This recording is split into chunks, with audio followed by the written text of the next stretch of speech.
Karibu sana katika kipindi chako cha Afya Bora na Kipato Imara. Mbele yako ni Baraka Mbwambo, Professional Wellness Consultant certified by WHO, mtaalamu na mshauri wa afya kutokea hapa Afya Bora na Kipato Imara. Leo tutakwenda kujifunza afya ya akili, mental health. Takwimu zinaonyesha kuwa kutoka katika chuo cha wanasaikolojia, kati ya watu 98, basi watu 96 wana changamoto ya afya ya akili. Maana yake ni kwamba nusu na robo ya watu unaokutana nao wana changamoto ya afya ya akili. Ni kwa nini changamoto hii inakuwa kubwa zaidi? Ziko key factors nyingi ambazo zinasababisha watu kuwa na changamoto ya afya ya akili. Mojawapo ni lack of future plan, mtu kukosa mipango yake ya kimaisha.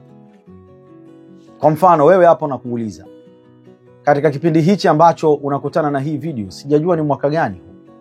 Je, una mipango ya miaka miwili? Unajua ndani ya miaka miwili utakuwa wapi? Utakuwa unakula nini? Familia yako itakuwaje? Utakuwa unaendesha gari ya namna gani? Ama wewe utakuwa una hali gani kiuchumi katika maisha yako? Ukikosa hayo majibu, mojawapo utakachokipata katika kipindi hicho ni changamoto ya afya ya akili. Kwa nini? Kwa sababu umeshindwa kuweka mipango yako ya wakati unaokuja. Mtu mwenye akili ni mtu ambaye anafanya future life prospecting. Anaweka mipango kazi ya maisha yanayokuja kabla ya maisha hayo hayajatokea. Tutajifunza hapa key elements. Ni mambo gani ya msingi ambayo yanaweza kukufanya wewe ukajiona kuwa una changamoto ya afya ya akili? Jambo la kwanza ni brain fog. Kuwa ni mtu ambaye unafikiria vitu, unasahau kuvifanya, una uzito fulani hivi, ni kama mtu ambaye kavurugwa hivi. Hiyo ni dalili ya kwanza ya changamoto ya afya ya akili. Na dalili ya pili ni overthinking. Ni kuwa ni mtu unayefikiria sana kuliko kuchukua maamuzi ya kufanya jambo fulani. Unawaza sana, unachanganyikiwa katika kufikiria zaidi kuliko kuchukua hatua. Hiyo ni changamoto ya afya ya akili pia, overthinking. Na namba 3 ni procrastination. Kuwa ni mtaalamu wa kuahirisha mambo. Unapenda sana kusema neno nitafanya kesho. Wewe unaangalia video hii tabia huna kweli? Kama nakuona hivi, kuna vitu ndani ya nusu saa tu umeahirisha, ukasema utafanya kesho. Hiyo ni dalili ya kwanza ya wewe kuwa tayari unaanza kupitia changamoto ya afya ya akili. Kadri unavyoahirisha, subconscious mind yako, sehemu ya pili ya akili yako, ya ubongo wako inayofanya commanding, inayofanya kuamuru kufanya vitu, inazoea. Inasema huyu ni mtaalamu wa kufanya baadaye. Kwa hiyo kila kinapokuja kitu cha maana, kinaingia katika hilo eneo, kinasema nitafanya baadaye.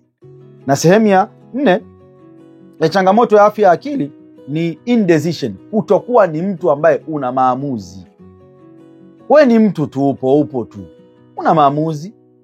Hiyo ni dalili pia una changamoto tayari ya afya ya akili. Kingine, namba 5 ni prolonged argument. Kupenda sana mabishano. Ukiwa na dalili hizi, wewe tayari unaingia katika kundi top 10 ya watu ambao wana changamoto ya afya ya akili. Yawezekana bado hujapelekwa kwenye kituo cha kupata matibabu, lakini tayari wewe ni mgonjwa. Je, ni sababu zipi ambazo zinaweza zikasababisha mtu kuwa na changamoto ya afya ya akili? Sababu ya kwanza ni kukosa mpangilio wa maisha ya baadaye, life future prospect. Kushindwa kujua maisha yako ya baadaye yatakuwaje. Lakini sababu ya pili ni lack of good lifestyle. Kutokuwa na mpangilio mzuri wa kimaisha. Huna ratiba ya mazoezi wewe, huna ratiba ya kula. Wewe ni kazi na wewe. Kitambi kinazidi kuongezeka. Kadri siku zinavyokwenda unazidi kufubaa kiakili. Mwisho wa siku unaanza kujikuta unapata shida sasa, changamoto kama ya nguvu za kiume. Kwa sababu ya changamoto ya afya ya akili unashindwa kuperform.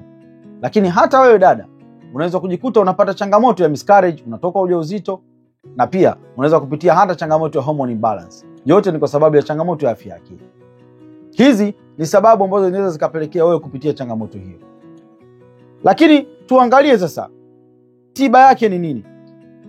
Tiba ya changamoto ya afya ya akili ya kwanza ni kupata mentorship. Na hapa tunaangalia religion mentorship and life coaching mentorship. Kupata ushauri katika eneo lako la kiimani, lakini kupata ushauri katika upangiliaji wa maisha yako ya kesho. Na eneo la pili ni stay with positive people. Kaa na watu chanya basi. Marafiki zako wote wanaokuzunguka wanakuambia haiwezekani, wanaua uwezo wako. Na tatu, have a healthy lifestyle.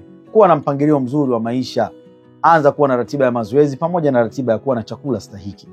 Ondoa vinywaji ambavyo si vizuri kwa afya yako, weka ratiba ambazo ni nzuri. Lakini kitu cha 4 ni avoid overthinking. Ondoa dhana ya kuwa ni mtu unafikiria sana. Usiwaze sana. Tafuta namna ya kufanya vitu kwa kutatua changamoto ambazo unazipitia. Lakini sifa namba 5 ya wewe kuweza kupata utatuzi wa changamoto hii ya afya ya akili ni kujitahidi sasa kuwa na masaa mazuri ya kulala. Kumbuka, serotonin hormone ya afya yako ya akili inayofanya maamuzi ya furaha inaathiri homoni yako inayoitwa melatonin hormone, na hii inaitwa darkness hormone ya giza, inayokufanya wewe ukifumba macho hivi kitandani uweze kulala vizuri. Watu wenye changamoto ya afya ya akili huwa pia wana changamoto ya kulala. Anza kuanzia leo kuweka mazingatio katika hivi ambavyo nimekufundisha ili kuweza kutengeneza ustawi mzuri wa maisha ya kesho na maisha ya baadaye. Mbele yako ni professional wellness consultant, drug and alcohol awareness coaching, lakini bila kusahau ni certified wellness consultant certified by WHO.